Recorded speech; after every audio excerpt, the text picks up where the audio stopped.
ప్రతి విమర్శకి మనం వెంటనే రెచ్చిపోయి జవాబు ఇవ్వాల్సిన అవసరం లేదు. ఇవాళ ఫోన్లు అందరికీ చేతిలో ఉండడం వల్ల జరుగుతున్న ప్రమాదం అది. ఎవరో అందులో మన గురించి ఏదో పెడతారు, వెంటనే రెచ్చిపోయి వాళ్ళకి ఏదో ఇస్తాం. మళ్ళీ అక్కడ ఇంకో 100 మంది విమర్శ, ప్రతి విమర్శ. ఎందుకు వచ్చిన సంత? ఊరుకున్నంత ఉత్తమం లేదు, బోడుకున్నంత సుఖం లేదన్నారు, వదిలేయడమే. ఇప్పుడు వాడెవడో ఒక మాట అనగానే మన వ్యక్తిత్వం ఏమైనా తగ్గిపోయిందో, మనం ఏమిటో మనకి తెలియదా? వాడి కామెంట్ ఒకటేనా అక్కడ లెక్క?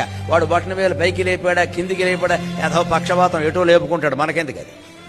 ఇతరుల అభిప్రాయాలను బట్టి మన వ్యక్తిత్వాలు ఉండవండి. మనం ఏమిటో మనకి తెలుసండి. ఇక్కడ వారు చెప్పక్కర్లేదండి మనకి. వారి మీద మనం ఆధారపడక్కర్లేదు. మనం ఏదో అందంగా ఉన్నామని మనకు అనిపించింది, మనం చూస్తే చాలు. ఆ ఫోటో అందులో పెట్టక్కర్లేదండి, చాలా ప్రమాదం అది.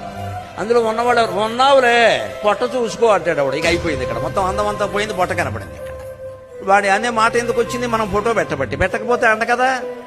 మరి అందులో పెట్టిన తర్వాత అనేవాడు అంటాడండి.